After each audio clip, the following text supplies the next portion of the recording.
ارے ہم تو صحرا میں اذان دے رہے ہیں، معاف کیجیے گا کوئی کہتا ہے کہ قبرستان میں اذان دے رہے ہیں۔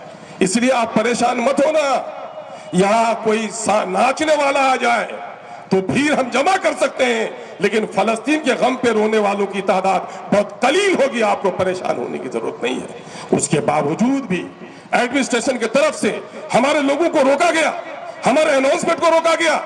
چند سیاسی جماعتیں ہیں جن کے آقا نے ان کو نوکری دی ہے کہ بیداری پیدا ہونے مت دو، ان لوگوں نے ہمارے لوگوں کو بہکانے کا کام کیا، ایڈمنسٹریشن دباؤ دینے کا کام کیا۔ بڑے مبارک ہیں، بات مخالف میں بھی جو چراغ جلتا ہے حقیقت میں وہی چراغ ہوتا ہے۔ آپ بات مخالف میں تشریف لائے ہیں۔ میرے بھائیوں، سن 1917 میں یہ انگریز جہاں گئے، اس پلید نے کہیں نہ کہیں جھگڑا چھوڑا، کشمیر کو جلا کر آپ کے درمیان میں گیا، دنیا کے بہت ساری جگہوں پر بےہودگی کی۔ سن 1917 میں بلفور ڈکلیریشن کے ذریعے سے یہودیوں کو بسانے کی سازش ہوئی۔ سن 1948 کو یو این نے چوڑیا طور پر، جبکہ ان یہودیوں کی پٹائی ہو رہی تھی، اور اس کو لا کر فلسطین کے اس بستی میں جو نبیوں کی بستی رہی ہے، ہمارے علماء نے تفصیل کی ہے، بنی اسرائیل ہم نام سنتے ہیں، لیکن جو نام عبداللہ جس طرح کہتے ہیں اللہ کا بندہ، بنی اسرائیل کا بھی مفہوم وہی ہے۔ بنی اسرائیل حضرت ابراہیم علیہ السلام کی دوسری اولاد اور بڑی اولاد حضرت اسحاق علیہ السلام کے نسل سے چلنے والی آبادی کو کہا گیا، اور حضرت اسحاق علیہ السلام کا ایک بیٹا جو جس کا نام یہودا تھا، اور انہی سے جو نسل چلی اس کو یہودی کہا گیا۔ اور اسماعیل اسحاق میں نبی مکرم صلی اللہ علیہ وسلم کی آمد ہوئی۔ یہودیوں کی عصبیت یہی رہی کہ باوجود ہے کہ مدینہ کے یہودیوں کو یہ خبر تھی کہ آخری پیغمبر آنے والے ہیں، ان کا نام احمد ہوگا، اور اس کے باوجود بھی عصبیت نے، چونکہ اسماعیل اسحاق سے آپ صلی اللہ علیہ وسلم آئے، ان یہودیوں نے ان کا انکار کیا۔ ان یہودیوں کی تاریخ، خاص کر زائنسٹوں کی تاریخ رہی ہے کہ نبیوں کا قتل ان لوگوں نے کیا ہے، اور وہ ارض مقدس جو کعبہ بیت اللہ کے بعد ہمارے لیے سب سے زیادہ قبلہ اول کی حیثیت ہے، وہ ہے مسجد اقصی، بیت المقدس۔ اس سرزمین پہ ان ناپاک پلیدوں نے گزشتہ 70 سالوں سے جو درندگی کی ہے، میں سمجھتا ہوں کہ کوئی دردمند انسان اس تکلیف دہ قانون حالات کو سن کر خون کے آنسو ٹپکائے بغیر نہیں رہ سکتا۔ لیکن ہم تو دور کے باسی، بے خبر لوگ۔ مولانا ابو الحسن علی ندوی رحمۃ اللہ علیہ نے کہا، یہ جملہ میں بار بار اپنے لوگوں کو سناتا ہوں کہ سنو، ایک عالم دین نے کہا، جو عالم دین مکتب فکر سے اوپر اٹھ کر تمام تر مسالک کے لوگوں میں عزت کی نظر سے دیکھا جا رہا تھا، اس نے کہا تمہارا بچہ 5 وقتہ نماز کا پابند نہیں، تہجد گزار ہو جائے، اگر سیاسی شعور تمہاری بستیوں میں نہیں ہوا تو تمہارے 5 وقتہ پر بھی پابندی لگتے ہوئے دیر نہیں لگے گی۔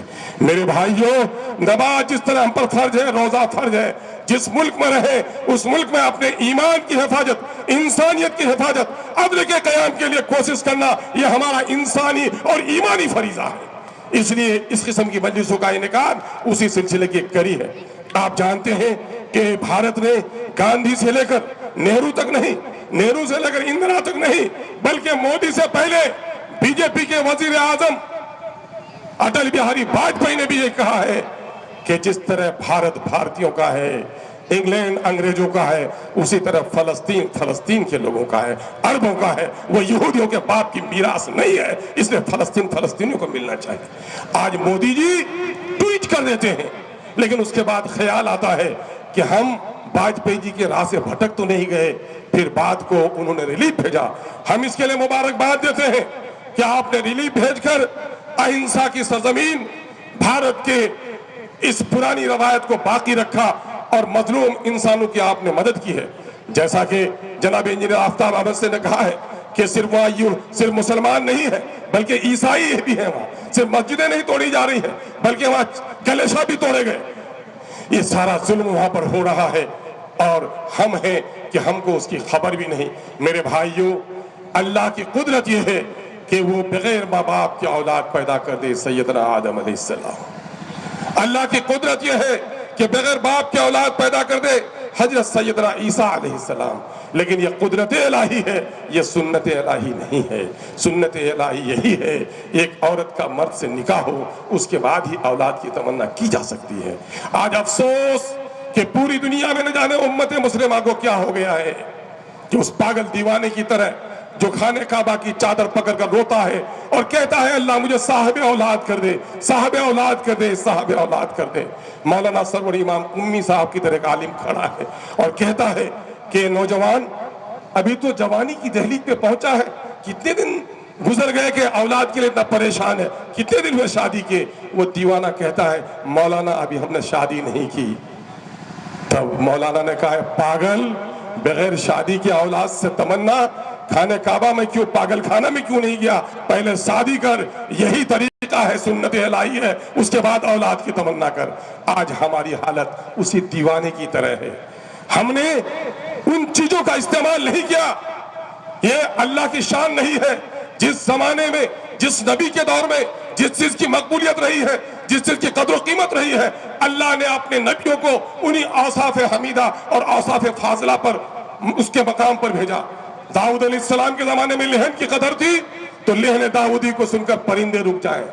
حضرت سیدنا عیسیٰ علیہ السلام کے زمانے میں طب کا چلن تھا تو اللہ نے اپنے نبی کو وہ معجزہ دیا کہ نابینا کو چھوئے تو بینا ہو جائے۔ حضرت موسیٰ علیہ السلام کے زمانے میں جادوگری کا چلن تھا تو آپ نے اپنے نبی کو معجزہ دیا کہ تمام تر جادوگروں کی جادوگری ختم گئی، سمٹ گئی۔ بلکہ یہی نہیں، بلکہ نیل کا دریا پیدل پار ہو گئے اور فرعون غرق آب ہو گیا۔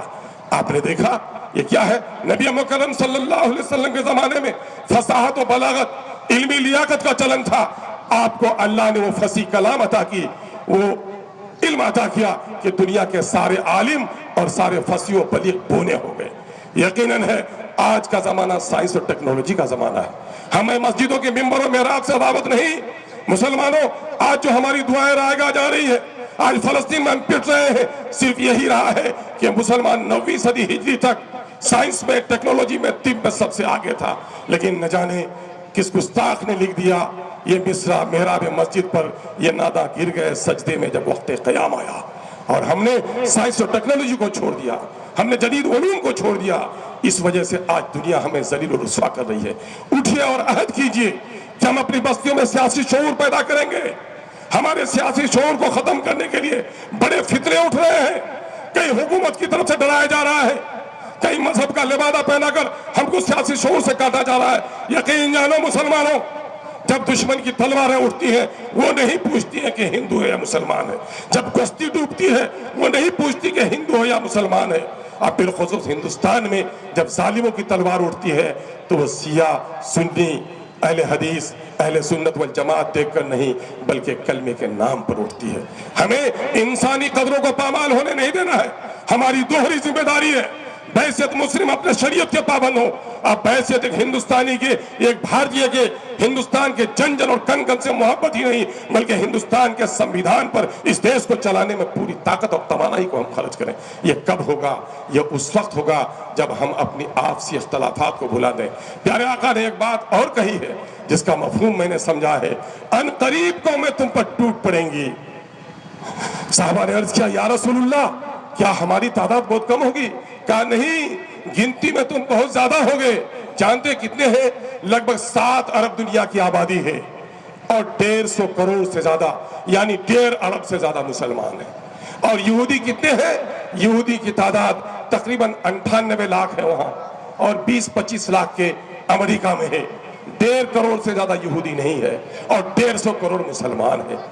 اور آج وہ یہودی، وہ جائنسٹ سب پر غلبہ پائے ہوئے ہیں۔ کیوں؟ اللہ کے رسول نے کہا ان قریب قومیں ٹوٹ پڑیں گی جس طرح بھوکا کھانے پر ٹوٹ پڑتا ہے۔ یا رسول اللہ کیا ہماری تعداد کم ہوگی؟ گنتی میں ہم کم ہوں گے؟ کہا نہیں، گنتی میں تم کم نہیں ہوگے، تم کو وہن کی بیماری ہو جائے گی۔ وہن کی بیماری ہے کیا رسول اللہ؟ کہا دنیا سے محبت اور موت سے گریز۔ مبارک ہیں وہ لوگ جو لوگ آج جام شہادت پی کر انسانیت کو بچانے کی کوشش کر رہے ہیں۔ اپنے ملک کی آزادی کے لیے لڑنا یقیناً ہے انسانی کا بنیادی حق ہے، وہ اپنے وطن کے لیے، اپنے آزادی کے لیے لڑ رہے ہیں۔ 6% زمین دی گئی تھی ان کو، آج 90% زمین پر قبضہ انہوں نے کر لیا ہے۔